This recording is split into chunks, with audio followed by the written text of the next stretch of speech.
Hello students, आज की इस वीडियो में हम स्टोरी राइटिंग के बारे में समझेंगे कि स्टोरी कैसे लिखी जाती है। स्टोरी होती क्या है। स्टोरी क्या होती है?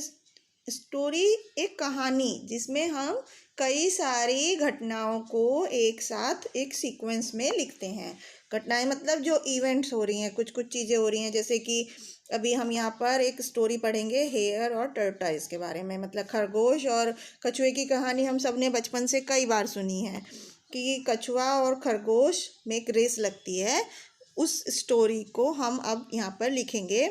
इसमें हमें क्या करना होता है? सबसे पहले हमें अपने स्टोरी के जो मेन कैरेक्टर हैं उनके बारे में बताना होता है, इंट्रोडक्शन देना होता है कि ये कौन है, और उसके बाद उनकी जो जो कहानी में लाइंस होती हैं उनको सीक्वेंस में एक के बाद एक, किसके बाद क्या चीज़ हुई, उसके अकॉर्डिंग हमें लिखना होता है।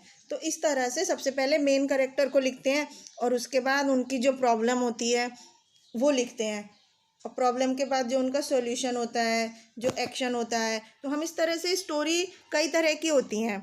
एक तो प्रॉब्लम बेस्ड स्टोरी होती है कि प्रॉब्लम आई कुछ, फिर उसके बाद सॉल्यूशन लिखा। एक हम अपनी एक इमेजिनरी स्टोरी लिखते हैं कि हम अपने दिमाग में कुछ इमेजिन कर लेते हैं और उसके बाद कोई स्टोरी लिखते हैं। तो स्टोरी इस तरह से इमेजिनेशन के ऊपर भी हो सकती है, कोई एक सच्ची घटना पर आधारित भी हो सकती है।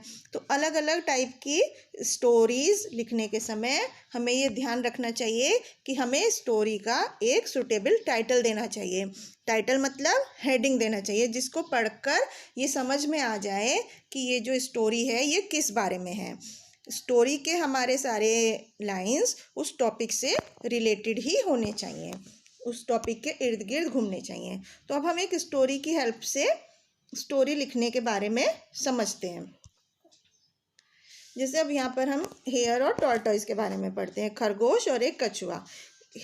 कछुआ और खरगोश friend, hare and its friend, एक खरगोश और उसका दोस्त टॉर्टॉइस एक जंगल में रहते थे।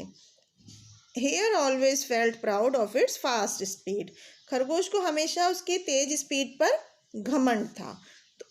It degraded tortoise for its low speed, वो हमेशा कछुए को उसकी हल्की स्पीड के लिए हमेशा उसको चिढ़ाता रहता था। The tortoise felt ashamed, tortoise को, कछुए को बहुत शर्मिंदा फील होता था। तो एक दिन it challenged the hare to run a race with it, ये चुनौती दी कि खरगोश और कछुआ एक साथ दौड़ेंगे। कछुए ने खरगोश को चुनौती दी क्योंकि कछुए को बुरा लगता था जब खरगोश उसको बार बार चिढ़ाता था। तो खरगोश उसकी इस रेस के लिए खुशी खुशी तैयार हो गया, क्योंकि उसको था कि वो तो हम तेज़ी भागता है, वो ही जीतेगा, क्योंकि वो अपनी विक्ट्री के बारे में, जीत के बारे में श्योर था। तो उन्होंने एक विनिंग गोल मतलब जीतने का एक लक्ष्य निर्धारित किया। अगले दिन सुबह दोनों ने रेस स्टार्ट की। खरगोश बहुत तेज दौड़ा और कछुआ पीछे रह गया बहुत। तो खरगोश ने सोचा, रास्ते में एक बड़ा पेड़ था, कि उसको वहाँ पे आराम कर लेना चाहिए कुछ देर के लिए एक पेड़ की छाया में, क्योंकि टॉर्टॉइस तो अभी बहुत दूर है उससे। तो खरगोश लेट गया आराम करने के लिए और जल्दी उसे नींद आ गई। उसके बाद कछुआ धीरे धीरे चलता रहा, लेकिन वो लगातार चलता रहा अपने लक्ष्य की तरफ। तो उसने बीच में आराम नहीं किया पेड़ के नीचे। हेयर जो खरगोश था वो सो रहा था अभी तक भी। कुछ समय बाद जब खरगोश की आँख खुली, सोने से वो जागा, तो उसने बहुत तेज़ दौड़ लगाई अपने लक्ष्य की तरफ, लेकिन कछुआ वहाँ पहले ही पहुँच चुका था। तो प्राउड हेयर फेल्ट अशेम्ड, वो जो घमंडी खरगोश था उसको बहुत शर्मिंदगी उठानी पड़ी।